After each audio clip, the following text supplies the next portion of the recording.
Okay, Lucas, also for you, welcome to ETS round number 2 here in Aigen. The first day, doesn't unfold so nice to us at the moment, but what is your suggestion for the rest of the weekend? I mean, for now we're just chilling. We're just waiting for to see what the weather is gonna do, if it's gonna hold or not. And I mean, the track is changing every 5 minutes. It looks different. Sometimes a little bit wet, sometimes dry. So we just chill, wait for our turn to drive, and make the best out of it whenever we get a chance. So when we talk about the race and especially the racetrack, in my opinion, you are one of the best people to talk about setups and setting up cars and doing stuff on the car.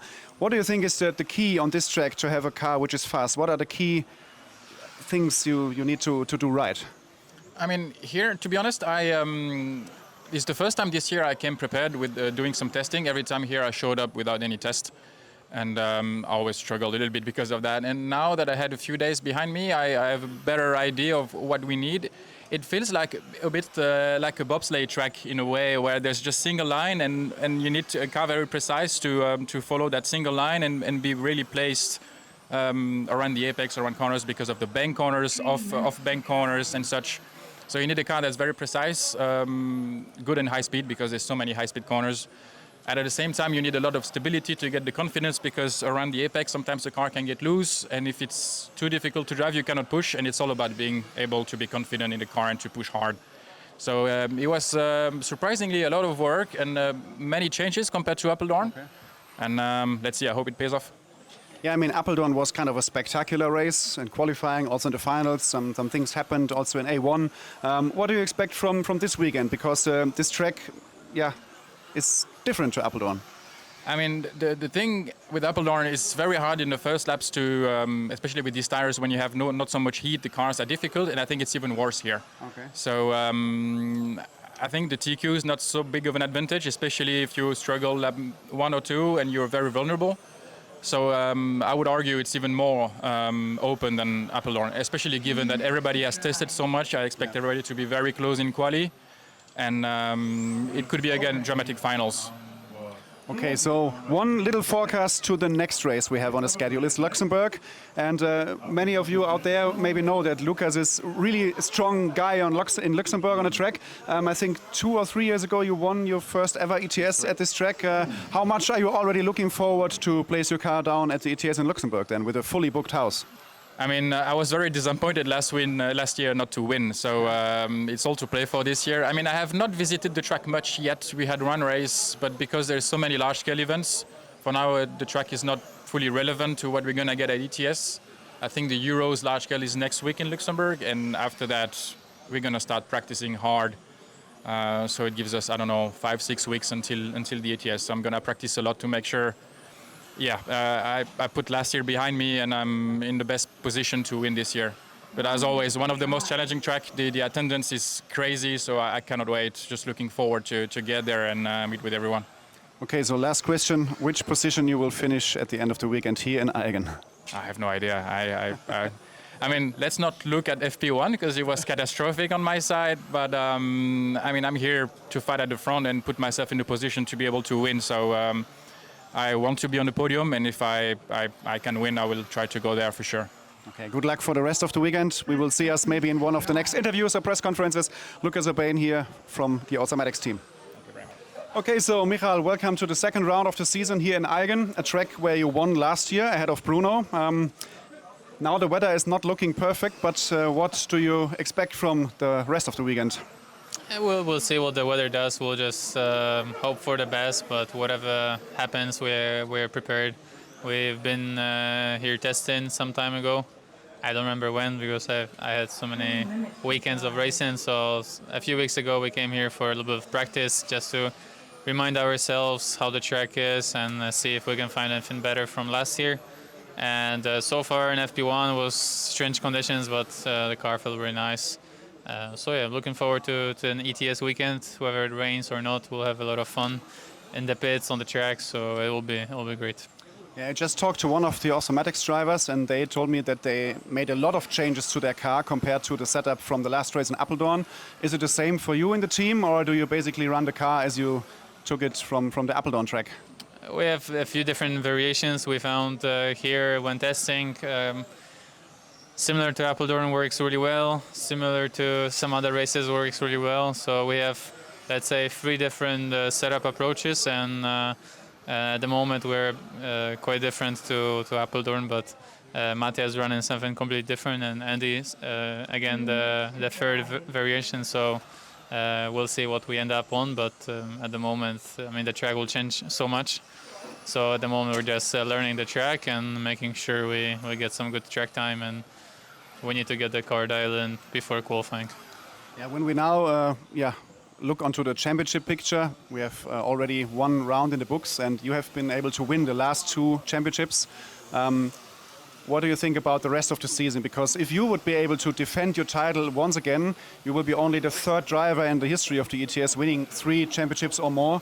How much do you already look on the bigger picture? No, not really. I think every single race, it's the points count for the championships. I'm not thinking about the championship, but I know I need to do well in every single race to be able to fight for a championship, which I really like the format rather than a single race per year or per 2 years. I think here going to different tracks, different conditions. It rains, it's cold, it's hot, and at the end of the year we sum up the points, and whoever is on top is the best in that season. So I really like that format, but I'm not thinking about it. I need to make sure I'm in front of this guy and this guy because of the championship. I just take race per race. I try to do my best, take the most points, because that will accumulate to the overall points at the end of the season. Okay, so thank you for the moment. I'm sure that we will talk with Mkhal once again during the weekend, maybe on the way to 12 in a row. I will not say it too loud, but that's a chance for the weekend. Thank you for the moment, and have a great weekend. Thank you. Okay, so now I'm here with Yelis Groskamp from the Netherlands, Infinity factory driver. Yelis, welcome to ETS round number 2 here in Austria. First of all, is your first time racing here in electric? Yes, it is. I have been here many years for the ENS, but never run the ETS. So yeah, it's the first time. Okay, I know that you just did 1 run on the track for 3 or 4 minutes, which was maybe not in perfect conditions, but what is your thoughts about the track in general here in the facility? I mean the track is super. It's a really nice flow. The grip is good because we had some drops, but we still could do some okay lap time. And I think because I know the track, of course, because I drive the nitro car here before, and we were here for testing already. So I kind of put my car down, and the car works for me. So yeah. Yeah, as you mentioned, the car, which is now finally released to the market, everybody could see the pictures and everything. I saw a post on your Facebook that you were practicing in Hemstede. Also a video which looked really fast. I have never been at this track. It looked crazy fast. And you also posted that you broke your own track record there. So how good was this day on track in Hemstede? No, I think that the track itself was okay, was good. I mean, the grip was good in the evening. But I'm really improving race by race now because the focus now this year is only electric. As you can see, I'm not attending the ENS. I only did the European Championship in Apeldoorn for the nitro car. But so the focus is now electric, and I try to get back. So my driving, also the driving style, because with the tire you have a lot of traction, and of course we have the new car, and we finally I feel like I find a basic setup that works on many tracks, because we were here 2 weeks ago for testing. Afterwards we went to the Netherlands for the European Championship warm-up race, and I also felt with the setup that I ran here was also quite good there. So run by run I was kind of improving.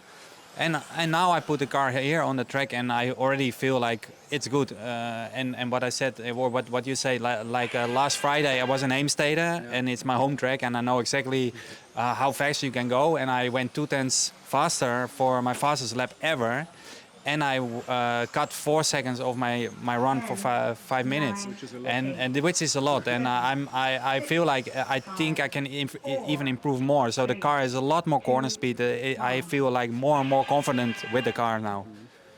Yeah, especially as you mentioned that you needed to change kind of your driving style with the new tires. How difficult was that? Because I think you are kind of a smooth driver, and now with the new tires or with the current modified tires, you can maybe punch, or you need to punch the car more. Yeah, you need to push a lot, and of course in the nitro car you also have to push. So I tried to change my driving style because I still kind of smooth. But yeah, with the new tire, the tire has so much traction, and you have to keep the temperature. Yeah, the driving style changes, and I think I really you need some time for this. Because yeah, if you see the lap time are just insane at the moment, because we're driving almost the same time that you drive with the 8-skill car, the nitro car, so the corner speed is crazy. Yeah. You just talked about Hemstede. You won your first World Championship there 2012 with Tamiya. I can remember still the videos of the race. But now 12 years later, in 2024, you managed to win another world title in Nitro last year in Thailand. Can you just tell us quickly through this day in Thailand when you won your second World Championship? Have you ever thought you can add a second title to your belt, or how did it happen? No, I think, I mean, even I'm not the youngest guy anymore. I feel like because I put a lot of work in, I can still be quite fast. And I think at the moment the nitro class is still it's still very hard, because you have guys like Dario and Tony and Otto. They're all super fast guys. But it was an hour final, and I think that day I was just the smartest driver. And of course the condition there was crazy. But yeah, I was super happy to finally take that title, because I was many times close to this title as well. Because I feel like the 110 class for me the nitro class was always a class that I could win more easy a title than with the touring car, because the touring car electric at the moment the level is so high. Yeah. You know, you have Michael, you have Ronald, Mark, Lucas, Bruno. These guys are insanely good, and now I'm not the youngest guy anymore, and the reflexes are maybe not as good anymore. So you need to have a super good car, and you have to be smart, but you just also have to be fast. And I think in a nitro, in a 1 hour final, you don't have to be the fastest car on track, but you have to be the smartest on track. Last question, when you won the Worlds in Thailand, have your family also been there and saw the victory or not? No, because that time I went alone there, and of course it should have been really nice if they were there. But of course they followed at home, so yeah, they were also really happy. So a big party going on when you arrived at home. Thank you for the moment. What do you expect from your team and from yourself for the rest of the weekend? I will talk to other Infinity drivers later, but what is your personal goal? Now, my goal is to make the final. It's simple, because at the ETS Apeldoorn I failed to make the final. And now I feel a lot more confident. Of course, you still have to do it, and also with the weather, you know, we have not so much time to run. But my car was good already in the first round, so I feel I don't have to change too much. I just have to drive. I feel nice, relaxed. I hope to make the final, and of course maybe a little bit more higher in the main. And I hope in general that we will do well in this race to show how good our car is now, because we have Victor, Naoto, and Bruno, and also Alessio, and then in the stock class we have Nico Catalani. So I hope we can show also that the car is working. So. Okay, good luck for the rest of the weekend, Yelis. Thanks for talking to us. Yelis Groskamp here, the Dutch driver from Team Infinity.